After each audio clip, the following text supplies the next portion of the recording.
بسم الله الرحمن الرحيم. الحمد لله رب العالمين، والصلاة والسلام على أشرف الأنبياء والمرسلين نبينا محمد وعلى آله وصحبه أجمعين. أما بعد، صلاة جوابات دا مبارك نشست الله سبحانه وتعالى بتوفيق سرا شروكو او بديگی چی کم سوالات ملگرو کری داغی جوابات بکو. اولنی سوال پا دی مبارک نشست که غدا دی دای ورور وی چه زما د خزی پلار یعنی سخر اغا یو دربار یا یو درگاه کی مرید دی او الته چی دینو قسم قسم پروگرامونه کیگی دغه خلکو چی کله د پیدایش اختری او کله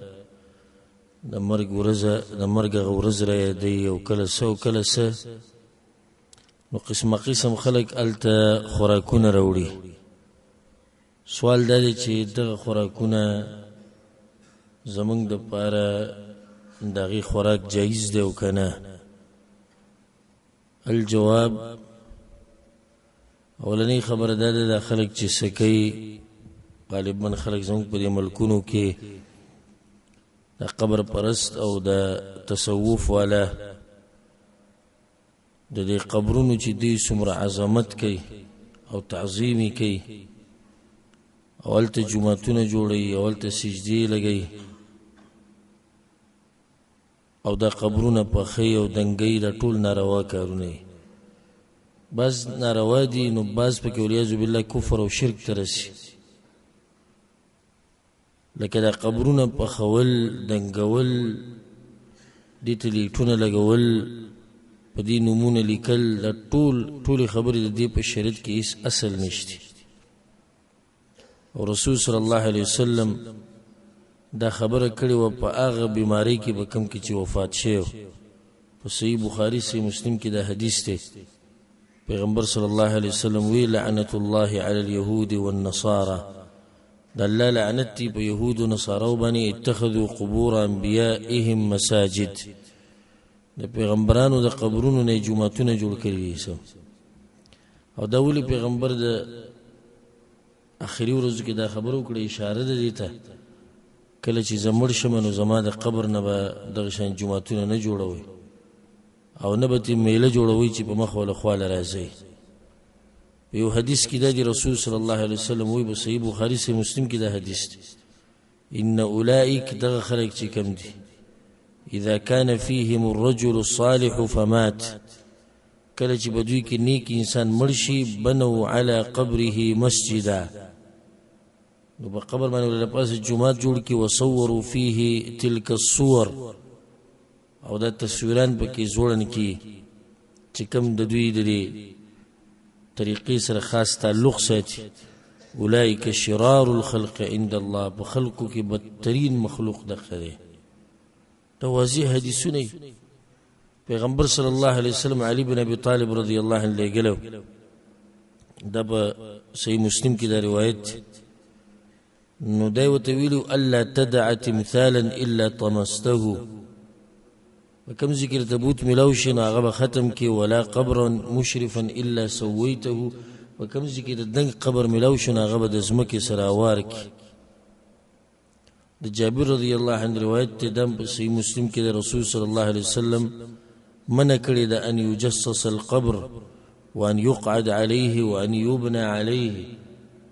وی پیغمبر صلی الله علیه وسلم موږ منع کړیو چې قبر به پخوي نه، په قبر به کینی نه، په قبر به لیکل نه کوي، په قبر به آبادي نه جوړوي. لپاس دا واضح حدیثونه دي چې په دې څوک نه پوهېږي نو هغه نوریس نشته، خو جهالت ته تعصب دی. واضح حدیث ته په قبر به آبادي نه جوړوي، قبر به پخی نه، څنګه چې دی د قشانې پرېږدي. اولنی خبره خدا ده چې ضرور ته موږ دا وایو چې ته نصیحت وکړې د خپل سخر ته چې اول خدای کارونه ناروا دي بیا الته تله دغه قبرونو خواته او الته سجدې لګول او طوافونه کول او منښتې کول او دعاګانې وخته دا خو کفر دی والعیاذ بالله دا شرک دی نو بیا راځو دې مسلې له چې الته خلک خوراکونه راوړي د دې خوراک جایز دی او که نه الجواب دغه چې څوک خوراکونه راوړي دا به دوه قسمه دي یا خو دغه بابا او دغه قبر والا په نوم راوړي نو دا حرام دی دی خوراک حرام دی ځکه چې په دې باندې نوم د غیر الله غسته شوی دی نوم د غیر الله غسته شوی دی او که چېرته دا د خلکو د پاره راوړي کم چې د غزي ته راځي د میلمانه دي او د دوی احترام کوي او قدر کوي او د الله په نوم یې حلالوي او د الله په نوم د خوراک ورکوي نو بیا هغه حکم نه دی کم چې د اولني قسم دی خو دومره ده چې بیا هم خوراک یې نه دی پکار وجه دا ده چې کم سړی د دې خلکو دپاره دا خوراکونه راوړي چې څوک دې درګاه او دربار له راځي نو د دم څه عقیده شتي په زړه کې او څومره خرچې چې په دې درګاهونو دربارونو باندې کېږي تاسو به حیران شئ او غریب سړی په فوټپات باندې پروت وي د ډوډۍ دره کې نه لګي باران پې ورېږي جمع پې راځي نورې وهي هغه له ولې خوراک څوک نه ورکوي دا بیماران چې په د هسپتالونو کې پراته دي څوک یې تپوس نه وي علاج پیسې ورسره نه وي د دوی ولې څوک تپوس نه کوي د کونډې او د یتیم ولې څوک تپوس نه کوي د الله په جومات باندې ولې خرچه نه کوي چې رسیب درګاه او دربار باندې خرچه کوي در افسوس خبره ده ګوره دا باطل پرست په دې خپلو ذهنو باندې ښه مضبوطې خرچې کوي او زمونږ هغه جوماتونو ته راشي نو چټایي به کې هم نه پرته او چې خبرې شروع کړي نو ځمکه او اسمان به یو کړي بیا هم د دغه خوراک نه ځان ساتل ځان تې ساتل پکار دي والله اعلم د هغې نه بعد یو ورور سوال کړی دی چې نن سبا انټرنیټ عام شوی دی او د وای فای استعمالیږي نو آیا بغیر د چا د اجازت نه د مالک د اجازت نه وای فای استعمالول او نت دغه استعمالول جایز دی او که نه الجواب نه دی جایز وجه دا ده چې دا دغه خاص ملکیت دی او په حدیث کې دا راځي په صحیح بخاري صحیح مسلم کې دا حدیث دی رسول صلی الله علیه وسلم وی ان دماءکم واموالکم واعراضکم بینکم حرام ستاسو مالونه ستاسو وینې په یو بل باندې حرام دي دا مال دی دا څه دی مال دی چې مثال لري کې یو سړی د ګاډۍ واغستو ځان له دغه ګاډۍ او د کور خوا کې ولاړ تر علي دغه د ګاډۍ سٹارټ کو بوي ته جایز دي نه دی جایز پته نشي چې د خواهشات چې کله په انسان باندې زورور شینو یو شان خبري به خو یو به حرام کی او بل به حلال کی اوس دا ټول وی چې د ناروا کار دی دا ټول وی چې د ناروا کار دی چې ګاډۍ دغه دی او ته دغه اجازه نه دی غوښتو دغه ګاډۍ دی روان کو څنګه نو دام د قشان د کنه چې د انټرنیټ هغه لګولې هغه خرچ کوي هغه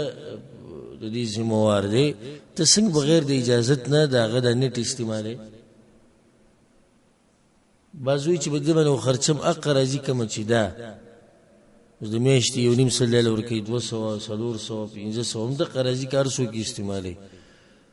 کده غرضی او کده ناراضي خدا دغه ملکیت دی تبه دا وی چې نه خرچه په قرضی بس به استعمالوا بلدا حدیث کې درجی امام احمد بن حنبل رحم الله راوړي لا يحل مال امرئ الا بطيب نفس من دیو انسان مال ستاسو پر نه دی حلال مگر دا چې هغه وغواړي هغه اجازه ترکي نو څوک چې په دې کار کې واقع شوی دی د حرام خورلي حرام استعمال کړي وکړه چې دا غنه د دې خبرې معافي وغواړي او څومره مودې چې استعمال کړي ده د هغې حق دی واپس کړي. که داسې مخامخ نشي واپس کولی په څه طریقه دی ورته ولیږي واپس دي کړي. الا دا که څه ته حکومت داسې وکړي کله نه کله حکومت بعض ځایونو کې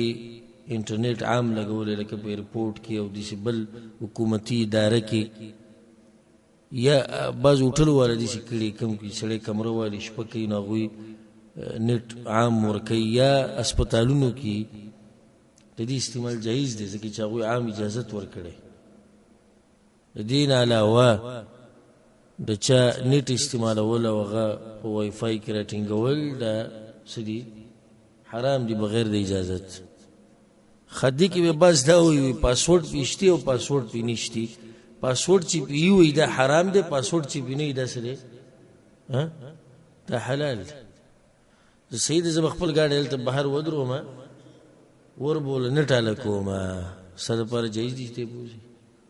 وی ولې وله نه وټاله کړی ستا دې سره څه کار دی چې زه وټاله کوم او که نه ټاله کومه د ګاډي خو دا ګاډی زما دی ته بغیر اجازه ته نشي بولی. دغه شان دا نیټ چې دې کس لګولی دا د ده دی خاص اوس دا د خپله مرضي ده که دی به پاسورډ لګوي او که پاسورډ به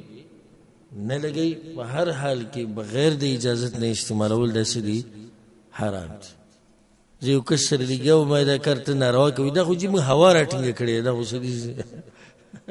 هوا موږ راټینګه کړې ده دا هوا داسې راټینګي د دې دپاره به پیسې ورکې داخله وکې خرچه وکې تا هوا راټینګه کړې ده. په دې کې ډېر سخت احتیاط کوي. د کوم وخت نه چې دا موبایل عامې شوي نو بس دا خلک دې ته نه ګوري خو وای فای سټارټ کړي چې کوم دغه راشه سټارټ کړي دا حرام دي. غوږو ته کولاو کوي ګورئ پردې ملکیت ته استعمالوي بغیر د اجازت نه. او بیا هلته زموږ په ملکونو کې خو هلته داسې حال چې چا سره نیټ یې او چې ته پاسورډ یې پې ونه لګو نو یو 100-200 کسان یې استعمالوي کې خوا کېږي لکه چې نیټ هلته ګران دی او خرچې خلکو سره دومره پیسې نه وي. نو یو سړی به ځان د دې نه ساتي یو سړی ځان د دې نه ساتي چې پردې حق ونه خورم ښه دینداره به خو دې ځي کې هېڅ خبره نه ده نو دا هم پردې حق دی که دا هم پردې حق دی د هغه نه اجازت اخیسته پکار دي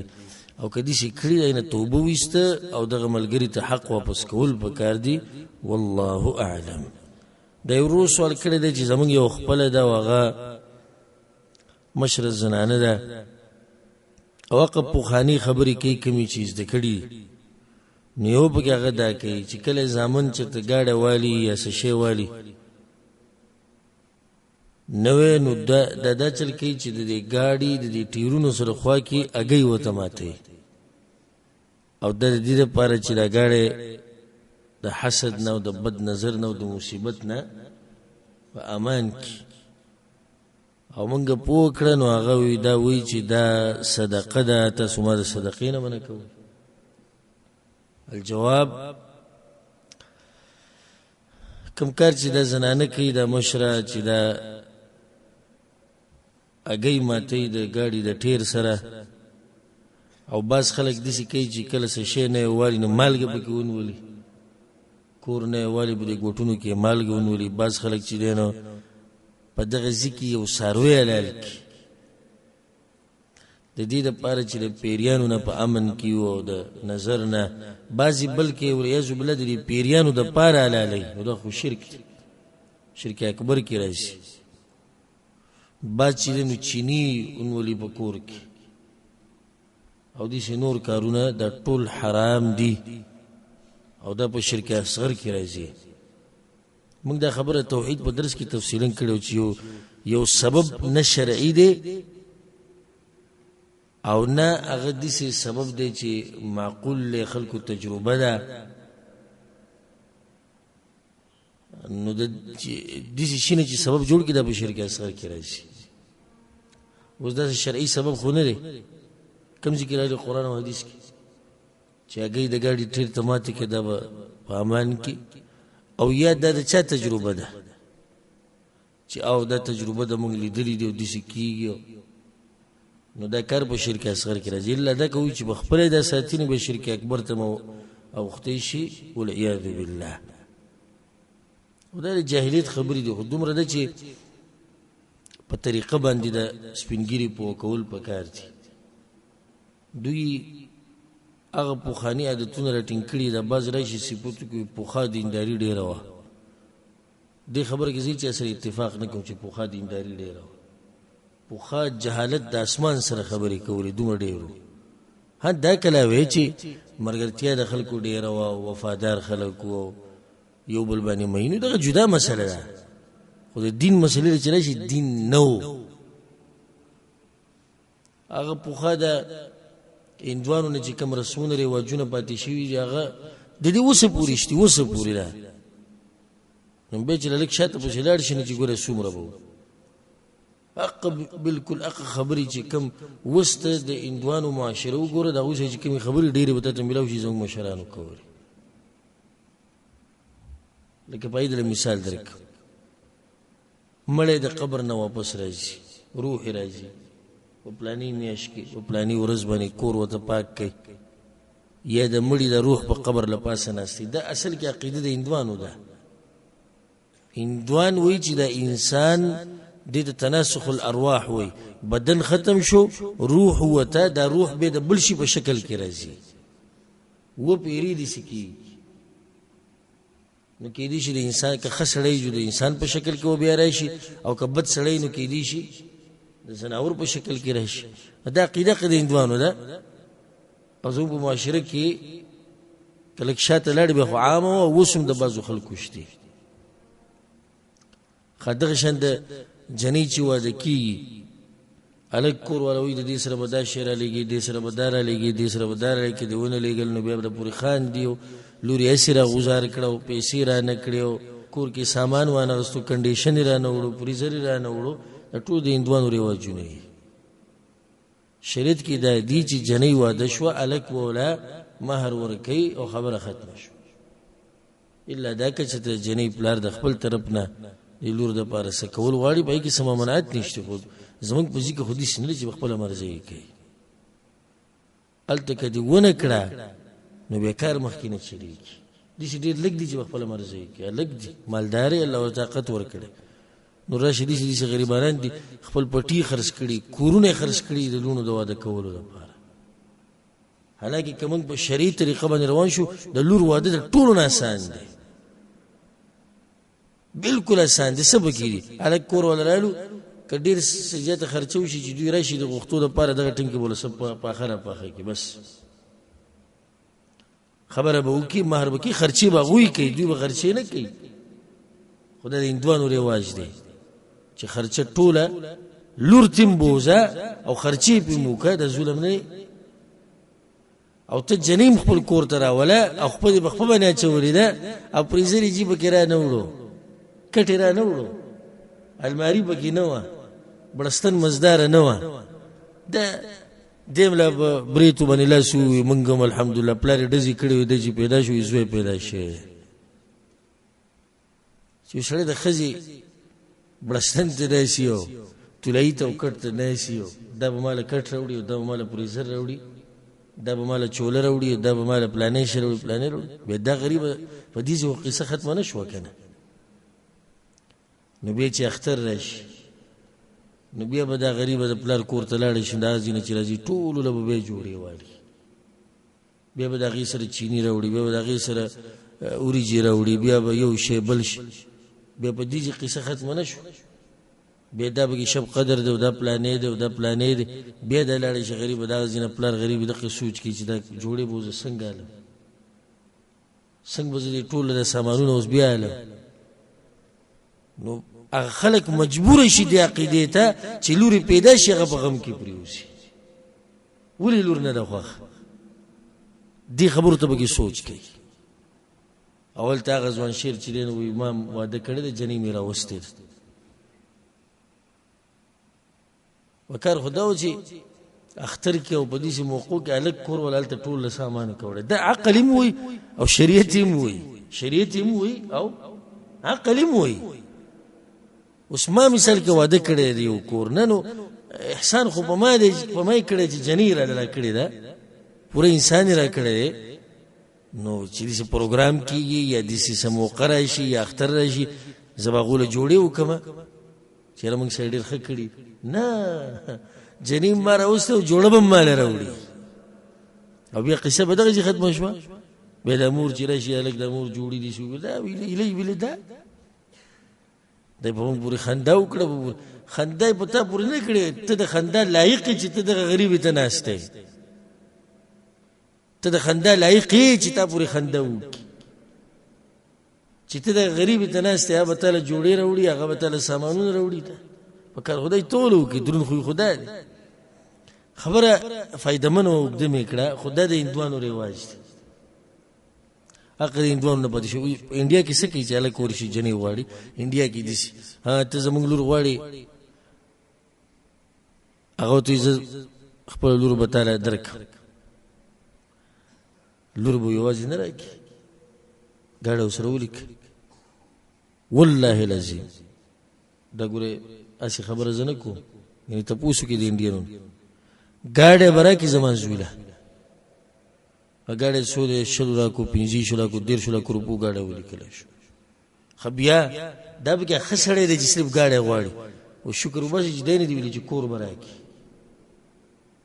ما په اخبار کې بخپله کتلي وو په انډیا کې یو هندو ځان ته اور اچولی او ځان یې سېزلی ژوندی انسان او بیا چې کله معلومات وشو نو یا ښځې دا ووایي چې د ده 4 لوڼه وي او د ده سره څه نه و چې دوی واده کړی او د مشر لور چې کومه ورکوله نو هغوی ته مطالبه د ګاډي کوله او ده ورته وایي زه به دله سکوټر والم هغوی نه که ګاډی راکوئ نو بیا به دنه جنۍ بوځو ده څه خو چې دا عقل بلکل الټه دی که ګاډی راکې لور به دې بوځم و چې د جنۍ پلار داسې ویلی وی که ګاډی راکوئ جنۍ در کومله بیا هم زموږ وایي چې دې د خپل طرف هم څه ورکوي که نه خو دا اوس وګوره که ګاډی راکې لور دنه بوځم او دا غریب مینتونو ته وګوره وایي د ګاډي خرچې نشتي سکوټر به دله والم وایي نه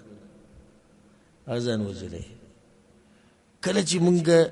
قرآن او حدیث ته راواوړېدو صحیح دین مو پېژندو والله چې زموږ دا غم خادیانې به ډېرې اسانې شي ډېرې اسانې به شي هېڅ خرچه به پرې نه راشي هر څه به زموږ خادي خو پرېږده خادي خو له خادي د غمونو له راشي په غمونو کې چې کومې خرچې کېږي هغه په خادي کې نه کېږي اوس هر سړی دا سوال کوي الله د پلانې بوډا مړ نه کړي چرته او دا پلانې مړ نه کړي ولې ځکه چې په دې چې به کومه خرچې کېږي هلته خادي ته خو لا بیا هم سړی تیاري پیسې جمع کوي را جمع کوي که نه خو دا غم به د باندې اچانک راځي نه که جیب دې درونی که سپکې خو بیا به کې ځکه چې دا خو رواج دی بیا را پورې خلک خاندي هلکه الله په دې خبره ناراضه کېږي پیغمبر ویلي چې دا نشتي نه الله سره او پیغمبر سره کار نشتي کار یې دې سره دی چې کلي والا به څه وایي پلار یې مړ شو ده پسې وګوروي ده پسې میخ حلاله نه کړه نو دا میخ حلالول په پلار پسې دا هم څه دپاره چې کلي والا څه وکړي صفت وکړي نرز وی او که نه په دویمه ورځې پسې میخ حلاله کړه و زوی هم دې سره سوچ نشي چې دا میخه مې دې دپاره حلاله کړه چې د پلار باندې په قبر کې راحت راشي نه دغه سوچ دي خو چې کلیوال څه شي کلیوال خوشحاله شي عوام پرې د مولیان دې ته ناسي چې اوس به کار وشي مخکې ورځ کې یو کس خبره کوله وی ما دغه مولوي صاحب راته تپوس وکړي چې لکه موږ خو داسې واورېدو دا خبره چې د مړي په دې کور کې پخلی مخلی نه وي پکار او داسې دا خو ماتم کول شو چې خلک را جمع کېږي او ته له پخلي کې او شریعت دې نه منع کړې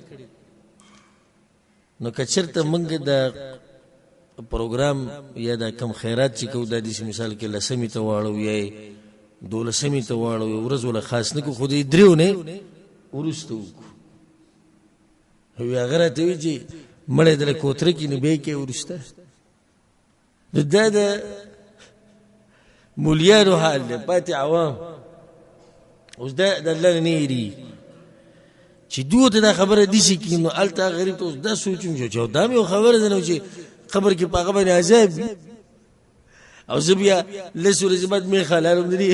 حدیث څه پیدا شو په ټکي بیا حلالې کي او یو نه دوه حلالې کي نو څه اوبه خړي دي او څه مې وړاندې دي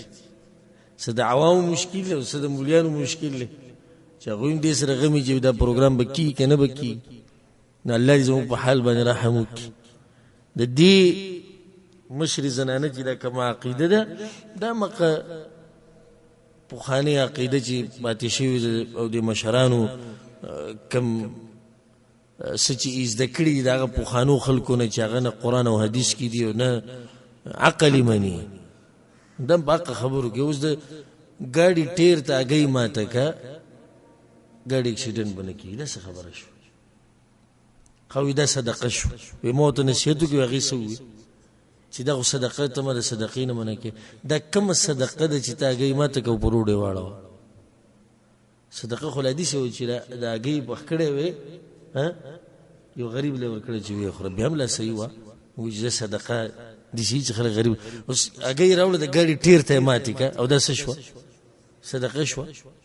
ته کور کې دیګ پوخ که د وریجو او د غوښو او بیا د کچرې ډرام ته گزار که یا ډیران ته گزار که او ورته ما څه وکړو صدقه مې وکړه صدقه دې ته دا ناروا کار دی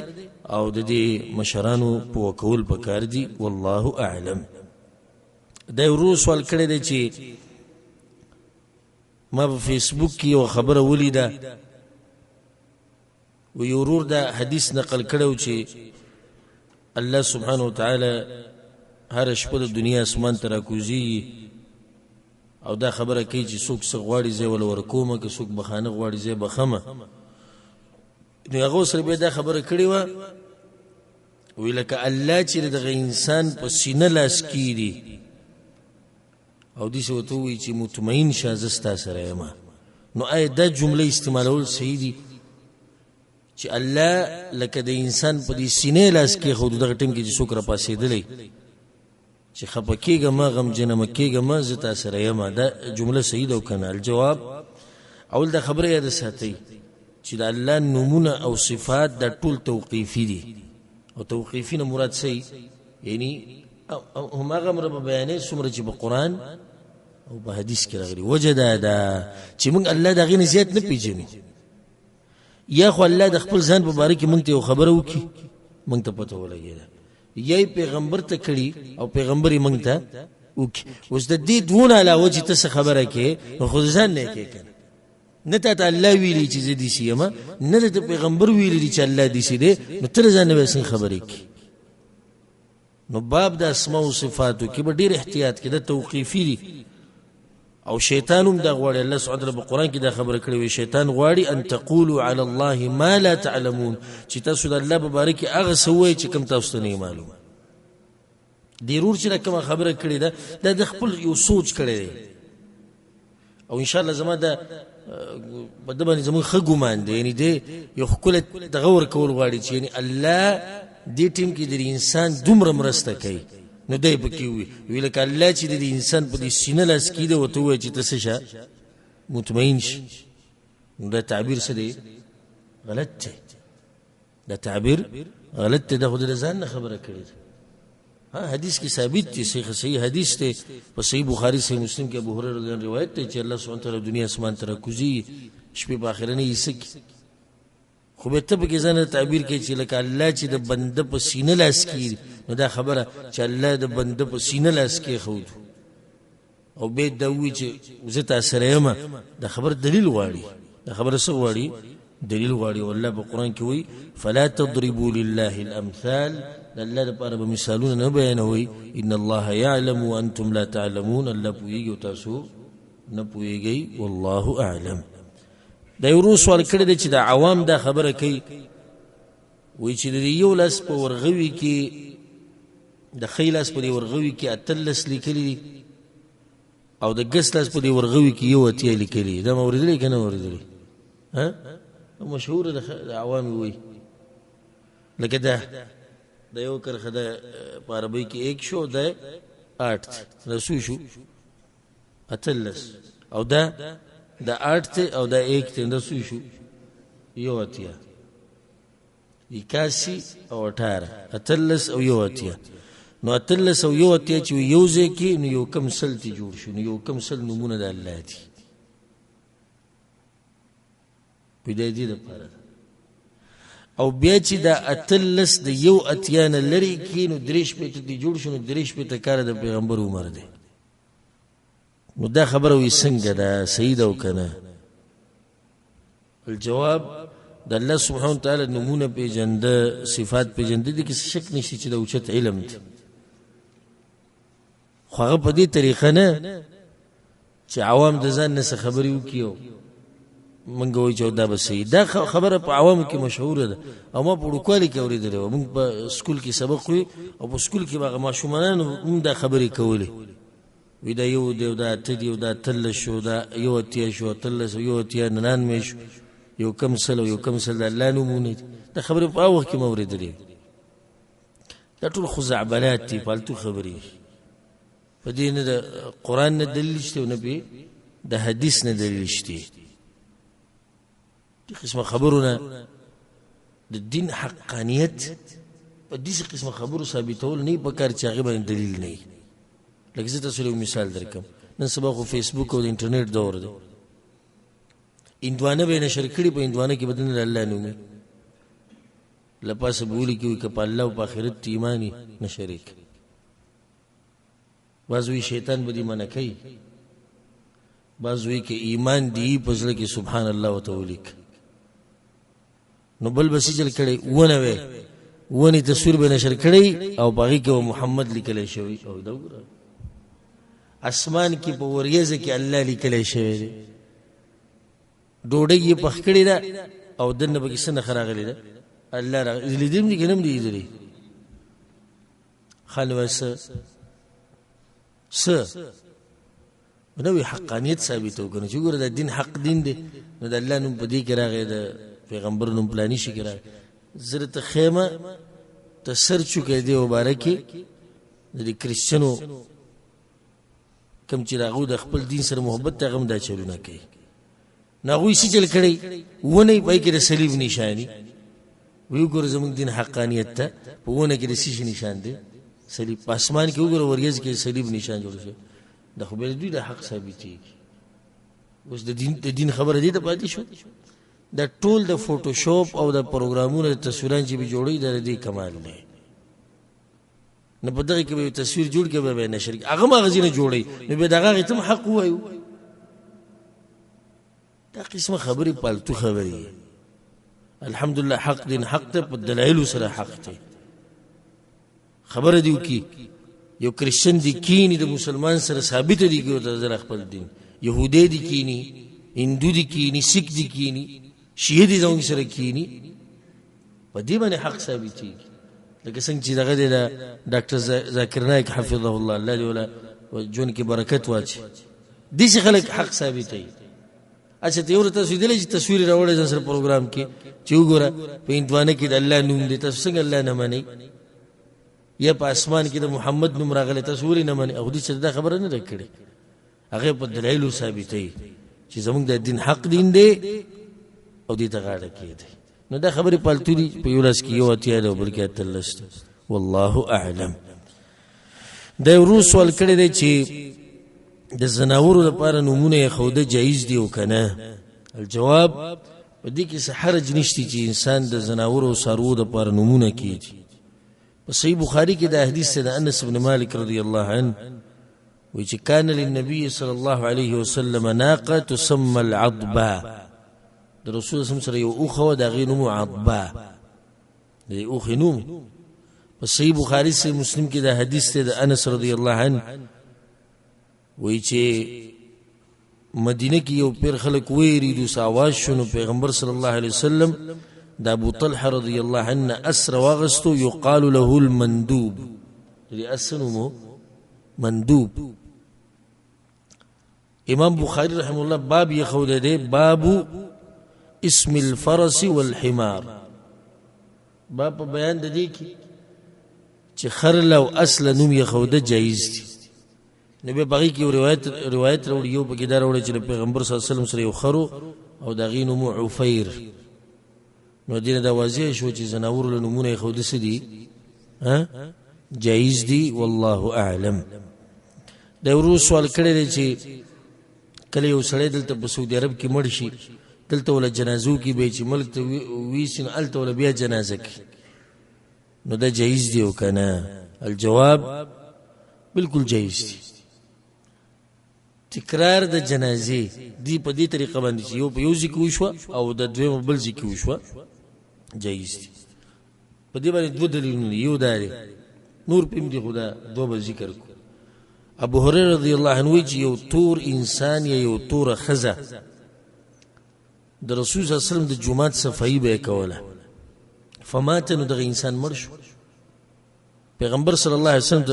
پته نو د شپې مړ شو. سحر د رسول ته پوښتنه کوي پلانې نه کړو یا رسول الله مړ. رسول صلی الله علیه وسلم ماته ویلې نه خو د سوچ کوي چې یو پیغمبر صلی الله علیه وسلم څنګه چې در پاسوي د شپې بل چې سړی سره مغه سړی خو نه دی تور انسان دی او نسبی نشته بل جمعه خدمت به کو. رسول صلی الله علیه وسلم دلونی علی قبره ما ته هغه قبر خو کوم ذکر رسول صلی الله علیه وسلم قبر لاړ فاتى قبره فصلى عليه رسول صلی الله علیه وسلم جنازه وکړه په قبر باندې. دویم دلیل عبد الله ابن عباس رضی الله عنه روایت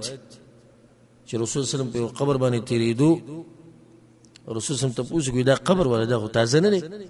ویو یا رسول الله دفن البارحه پرونم خخ کړي پرونم خخ کړي وی رسول الله صلی الله علیه وسلم ودریدو فصففنا خلفه من بزشات ودریدو او جنازه وکړه. امام بخاری دا روایت راوړي. نو دا کې دي نشي چې صحابه کرامو دغه انسان خخ کړي د شپې او جنازه پې نه کړي کې دي شي نشي کېده نو هغه جنازه کړي دا او دویم پر بچا جنازه وکړه رسول صلی الله علیه وسلم وکړه. دلته د بل یو مسله فائدې لپاره ذکر کوم کله دې سم کیږي او سوال دې سم کې دي چې زدلته یو مړ دلته په سعودي عرب کې مړ شو یا بل ملک کې مړ شو او جنازه پوي شو او د ضرور وسره پکې شریک وو په دې جنازه کې بیا د جنازه ملک ته ویوړه الته په بل کې ضرور پکې بیا شریک کېدی شي کنه دا بل سوال دی ورسېدي په فرق باندې وکنه. نو دې کې بعض علماء چې نشي کولای دا خو تکرار دی اولنی فرض او دا نفل شو په جنازه کې نفل نه صحیح خبره ده چې دې کې سحرج نشته. د عبد الله ابن عباس رضی الله عنه دا حدیث ما ذکر کو وی رسول صلی الله علیه وسلم چې دا قبر وی موږ یا رسول الله پرونم خخ کړي وی رسول صلی الله علیه وسلم ودریدو فصففنا خلفهم په شاته ودریدو دې څه کې دي چې کنه چې پرونو کې چې به جنازه کړي دا غم دغه ټیم کې ولاړی کې دي چې کني شي کې دي بل جنازه د مړي لپاره دعا غوښتې دي د مړي لپاره دعا غوښتې دي نو یو پیر دعا غوښته اوس بل پیر د دوی سره بیا ودریدو نو په دې کې سحرج نشتی والعلم عند الله. دا ورو سوال کړی چې خلک دا خبره کوي چې دې خزي سره واده مکو چې هغه په خپلوانو کې ځکه چې بیا بچي بیماران یا معذور پیدا کی نو دا خبره صحیح ده کنه؟ الجواب الله سبحانه وتعالى د انسانانو په دې منځ کې چې د نکاح ګرځولې ده په دې کې ډېر حکمتونه دي او دا د پیغمبرانو سنت دي. دې سره امتونه ډېریږي دې سره نیکان خلق علما مجاهدین صالحین د خلکو سره ډېریږي دې سره رښتې ډېریږي دې سره قومونه مضبوطیږي دې سره محبت د انسانانو په منځ کې خوريږي زړه ته سکون رسي. د واده ګور زړه ته سکون رسیدو یو سبب دی چې ستړی شي بهر کور ته لاړ شي د خځې سره یو څو منټه کېني نو زړه ته څه میلاو شي سکون میلاو شي. دا سکون ته کتر پلار سره کېني د رور سره کېني د زوی سره کېني د ملګری سره کېني خو دا سکون ته نه میلاویږي. اوس هغه جدا مسله چې خځه په سړي دي چې ووړي چې هغه سړی بیا ته وي ما ته خو سکون میلاو نه شو دا استثنایی حالات دي. خو عام اوقاتو کې الله سبحانه وتعالی د دې خځې او خاوند په منځ کې یو ناشنا رابطه جوړه کړې ده. دا ولنی خبره شو. بیا دې مسلې راځو د کوم چې ورته پوښ کړي دي نو نه په قران کې شته نه په صحیح حدیث کې دا خبره ده چې دې څخه سره واده مکو چې په خپلوانو کې راځي بلکې زرت یو آیت سورة الاحزاب بیانوم واوري یا ایها النبی ای پیغمبره انا احللنا لك ازواجك اللاتي اتيت اجورهن پیغمبر استاد پر د خزي حلالي دي چې د غوي مہر ورکړي او ما ملکت يمينك او دا وینځي مما فاء الله عليك وبنات عمك استاد ترلونا وبنات عماتك او لونا تروريانو وبنات خالك لونا د ماما وبنات خالاتك او لونا د ماسيګانو نو دي ذکر الله سبحانه وتعالى وتعالى الى استاد پارسري حلالي دي التي هاجرنا اللاتي هاجرنا ما چې تاسو له هجرت کړې دین د ثابتي چې د جایز دي څه حرج نشته رسول صلی الله علیه وسلم د زینب بنت جحش رضی الله عنها سره نکاح کړي او زینب بنت جحش د رسول صلی الله علیه وسلم د ترور لور ده بیا رسول صلی الله علیه وسلم خپل لور فاطمه علی رضی الله عنها ور کړی ده او علی رضی الله عنه د رسول صلی الله علیه وسلم د تر زوی دی په دې کې دا خبره کمزوري خبره ها قانون به نه جوړي او کله نه کله کې دی شي چې ډاکټر مثال کې ټیسټونه وکي دا غیر لپاره یو پوه او ثقه ډاکټر هغه دا خبرو کې نو دا استثنایی حالات شو د قانون او قاعده نشوه دا عام خبر بدی سي نه کې خو دې شي کې دې شي دی وسړي سره چې ډاکټر وته دا وایي چې ستاو د دې خزي د یو بل سره د تړون د ماشوم د پیدا کېدو دا او د ماشوم د راوړلو دا برابر نه دی هغه ډیر وږي کې دي چې ډاکټرانو ته معلومي دا په دې چې استخپل دا او یا بل څه مسله نو دا به سي دا به یو خاص حالي یو خاص واقعه ده خو دې یو واقعي نه به موږ قانون نه جوړو چې او به دې سمې شوا بلکې دې شي ډیر دي چې د خپلوانو سره واده کړی دا وبچي خرو رمرتي بلکې زموږ پښتانه خو اکثر خپلوانو کې رښتې کوي او دې چې بکشتي چې د پردي زنانه سره رښتې کړی ده او بچي سړي